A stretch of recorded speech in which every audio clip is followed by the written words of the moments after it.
Assalamualaikum warahmatullahi wabarakatuh. Alhamdulillahirabbil alamin. Allahumma shalli ala Muhammad wa ala ali Muhammad. Kita masuk ke tafsir surat An-Nisa ayat 114 dan 115.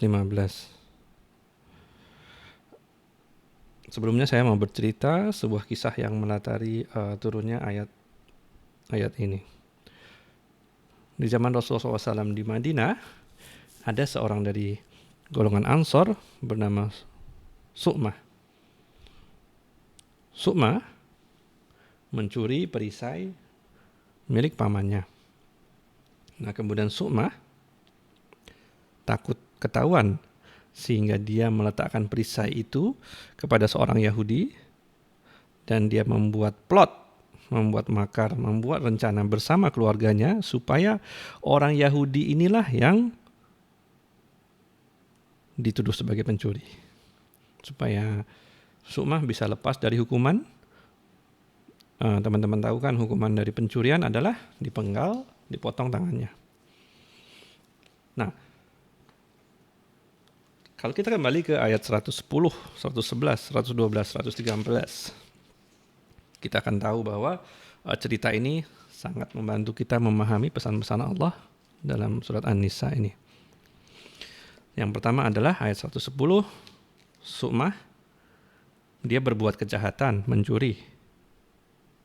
Seandainya dia menerima saja kesalahan dia, kemudian dihukum, kemudian dia bertobat, dosanya selesai. Itu bisa kita baca. Itu menerangkan ayat 110. Nah, kemudian Su'mah mencuri perisai untuk dirinya sendiri. Kenapa keluarganya ikut-ikutan campur untuk membela dia dan menjatuhkan tuduhan itu kepada orang Yahudi? Karena apa? Yang bersalah itu Su'mah. Kenapa keluarga lain ikut-ikutannya saja? Ikut-ikutan untuk ikut campur menyelamatkan Su'mah. Di sini Allah mempertanyakan apa yang mereka lakukan di An-Nisa ayat 111. Ingat sambil dibuka Qur'annya. Kemudian Su'mah sudah melakukan pencurian. Nah, kemudian dia tuduhkan kepada orang Yahudi.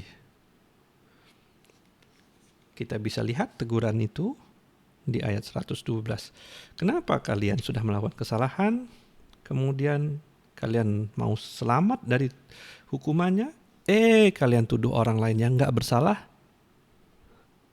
menjadi korban. Dan yang ayat berikutnya, ayat 113, sehebat-hebat apapun orang membuat makar, membuat rencana, twisting plot untuk menyelamatkan dirinya dari hukuman atas kesalahannya, menuduhkan kepada orang lain, Allah akan memberi tahu dengan caranya tentang kezoliman yang telah dibuatnya. Di sini Nabi Muhammad SAW berlaku sebagai hakim. Hampir saja Nabi Muhammad mengikuti apa yang keluarga Su'mah tuduhkan kepada Yahudi ini kalau tidak Allah membantunya. Nah, kemudian kita masuk ke ayat 114 yang menegur keluarga Su'mah dan menegur kita juga. Saya bacakan, A'udzubillahi minasyaitonirrajim. La khaira fi katsirin min najwahum illa man amara bisadaqatin aw ma'rufin aw islahim bainan nas. Tidak ada kebaikan pada kebanyakan bisik-bisik perencanaan secara rahasia, illa kecuali satu orang yang menyuruh memberi sedekah. Sedekah yang terbaik adalah sedekah yang dilakukan secara rahasia. Itu yang pertama. Yang kedua, melakukan kebaikan. Dan yang ketiga, mengadakan perdamaian di antara manusia. 3 hal yang disebutkan tadi, Allah izinkan untuk didiskusikan dengan rahasia. Bisik-bisik.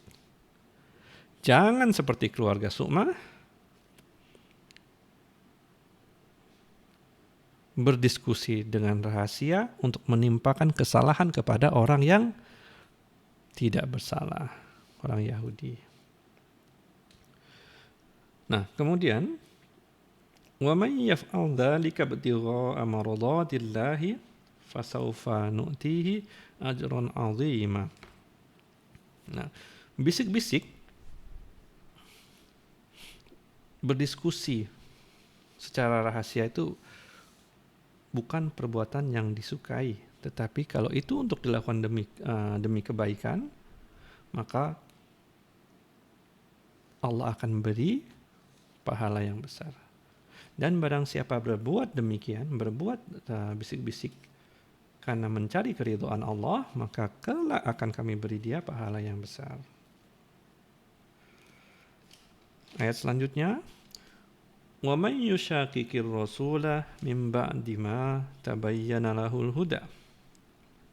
Dan barang siapa yang menentang Rasul setelah jelas baginya petunjuk, setelah Rasulullah SAW memberikan keputusan, setelah Rasulullah SAW menyelamatkan, membebaskan Yahudi ini dari tuduhan dan menimpakan kesalahan kepada Su'mah. وَيَتَّبِعْ غَيْرَ سَبِيلِ al-mu'minina nuwallihi ma tawalla wa nuslihi jahannam.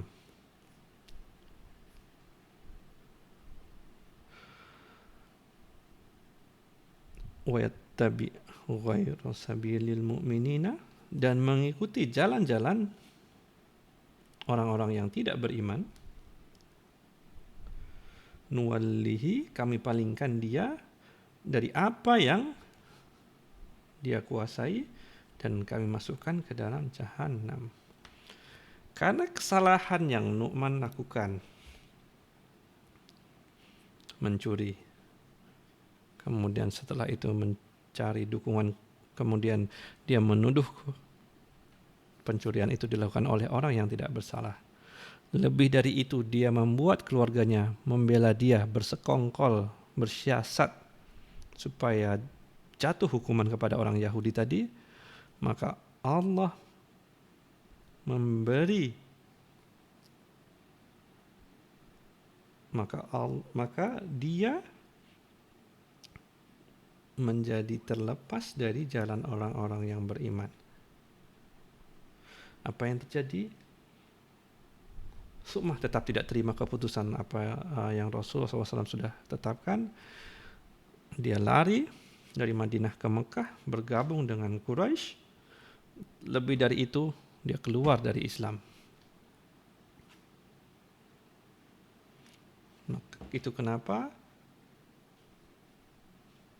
kita mesti takut untuk melakukan dosa yang dilakukan berketerusan, karena itu bisa membuat kita akhirnya semakin terbawa oleh hawa nafsu, semakin terjerumus oleh bisikan syaitan, akhirnya kita menjadi murtad.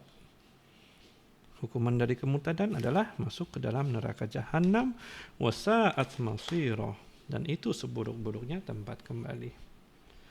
Itu dulu teman-teman untuk hari ini. Assalamualaikum warahmatullahi wabarakatuh.